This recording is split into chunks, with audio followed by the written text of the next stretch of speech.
انہوں نے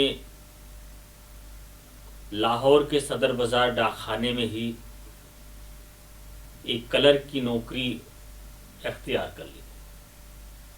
کچھ ہی وقت انہوں نے ملازمت کی تھی کہ اس سے پہلے انہوں نے اپنی ملازمت سے استعفیٰ دے دیا اور پھر لاہور میں ہی آل انڈیا ریڈیو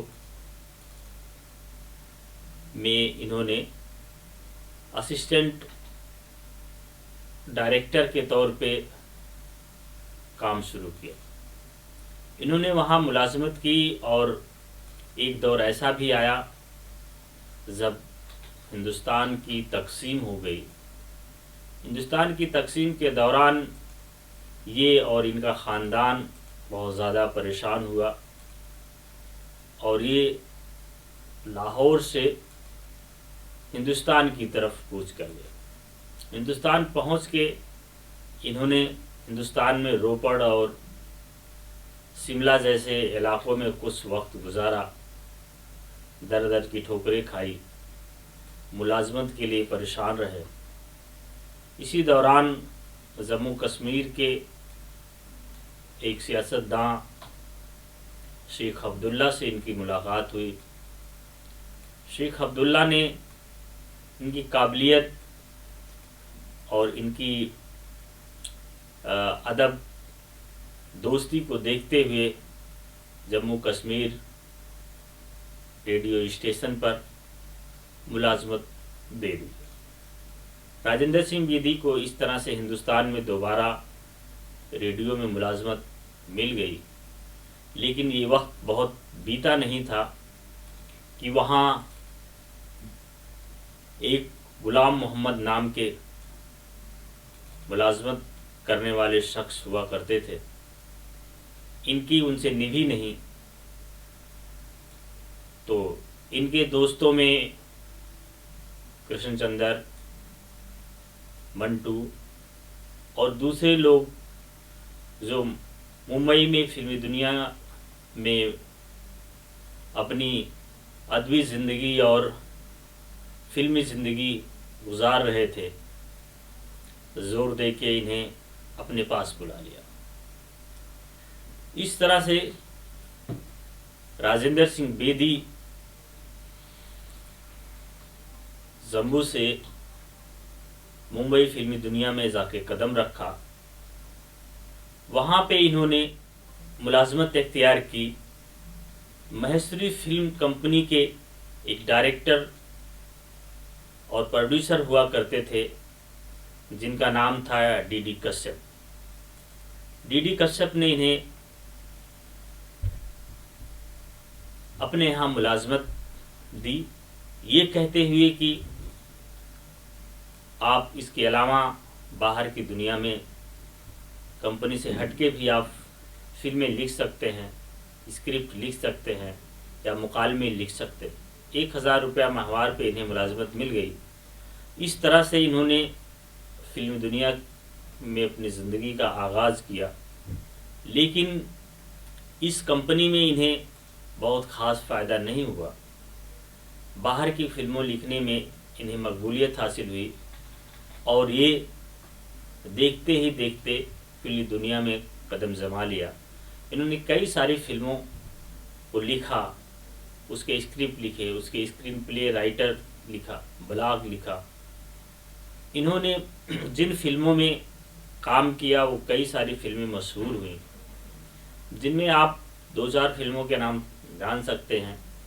جیسے ایک اردو کی بہت ہی مشہور شاعر مرزا غالب کے نام سے ایک فلم بنی تھی. اس فلم میں انہوں نے بھی کام کیا تھا. دیوداس ایک بہت ہی مشہور فلم ہے جس میں انہوں نے اپنی صلاحیت کو نکھارا. بڑی بہن، داغ اور بھی ایسے کئی درجنوں فلمیں انہوں نے لکھی اور اس کو پروڈیوس کیا. کسی فلم میں ڈائریکٹر کے طور پہ تو کسی فلم میں پروڈیوسر کے طور پہ انہوں نے کام کیا.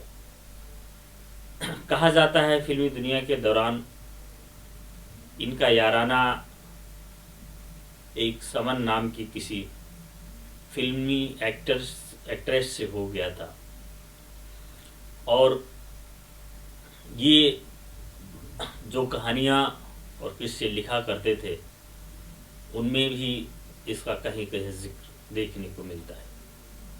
راجندر سنگھ بیدی اپنی پوری زندگی فلمی انڈسٹریز کو دے دیا۔ آخری وقت میں انہیں 1984 میں انہیں فالج کا شکار ہوا، یہ فالج کے شکار ہوئے اور پھر ان کی وفات ہو گئی۔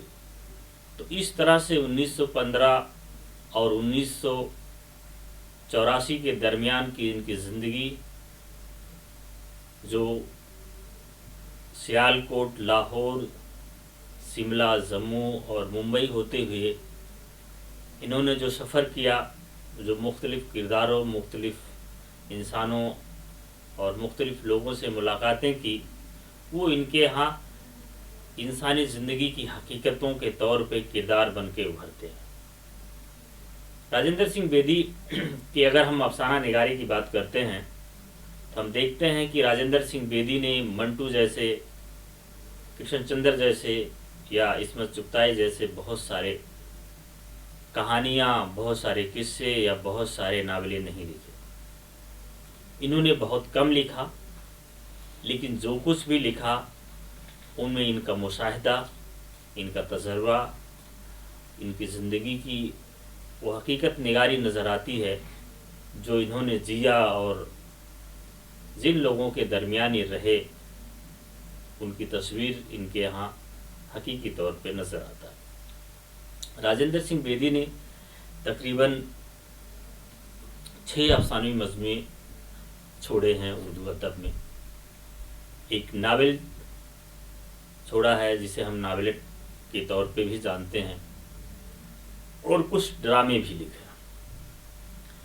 ہم بات کر رہے ہیں راجندر سنگھ بیدی کے افسانہ نگاری کے حوالے سے، تو راجندر سنگھ بیدی کی افسانہ نگاری پہ اگر ہم بات کریں تو جیسا کہ بتایا کہ راجندر سنگھ بیدی کی افسانہ نگاری 6 مجموعوں پر مشتمل ہے۔ ان کا پہلا افسانہ ہے دانا و دام، جو افسانی مجموعہ بھی ہے۔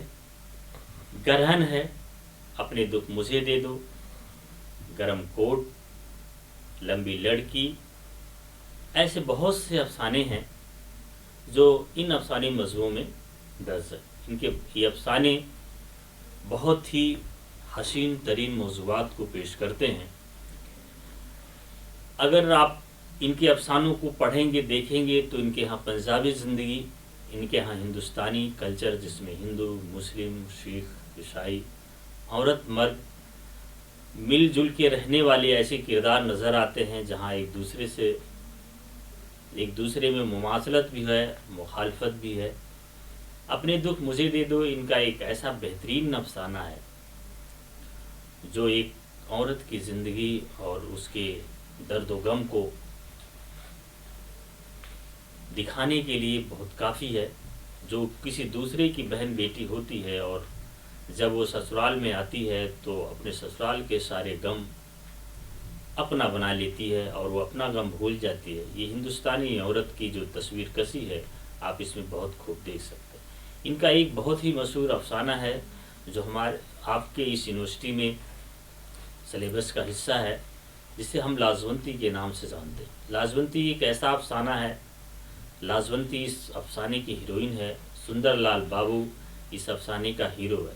تقسیم کے بعد ہندوستان کی عورتیں اور پاکستان کی عورتیں ایک دوسرے طرف جو چلی جاتی ہیں، انہیں پھر بساؤ نام کی کمیٹی بنا کے ہندوستان میں واپس لانے کا اور پاکستان بھیجنے کا ایک سلسلہ دونوں ملکوں میں چلتا ہے۔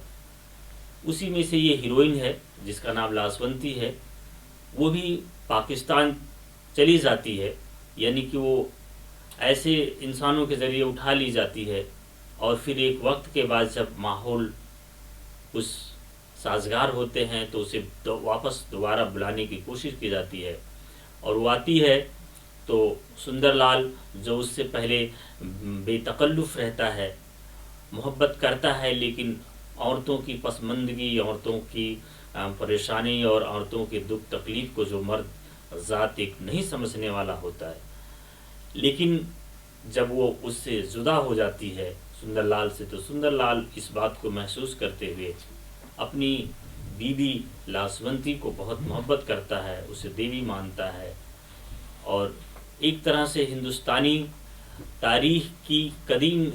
قدیم تاریخ کی اس روایت کو توڑنے کی اس افسانے میں کوشش کی گئی ہے، جہاں پہ عورتوں کا قدر نہیں ہے، جہاں پہ رام چندر جیسے کردار جو ہماری ہندوستان کی ثقافت کے حصہ ہے، جو عورتوں کو صرف یہ کہنے پہ، کسی کے الزام لگانے پہ چھوڑ دیتے ہیں کہ وہ تو راوڑ کے ساتھ رہ کے آئی ہے، اسے کیسے رکھا جا سکتا ہے، لیکن اس روایت کو راجندر سنگھ بیدی نے بڑے ہی فنکارانہ صلاحیت سے ترک کرتے ہوئے اس بات کو انہوں نے نسوانی موضوعات کو اٹھایا ہے کہ ان عورتوں کا کوئی قصور نہیں ہے، اس میں مرد طبقہ ہے جو اپنے فائدے کے لیے عورتوں کو کسی سامان کی طرح، کسی بازارو دکانی سامان کی طرح استعمال کرتا ہے اور انہیں لے جا کے قید کر لیتا ہے۔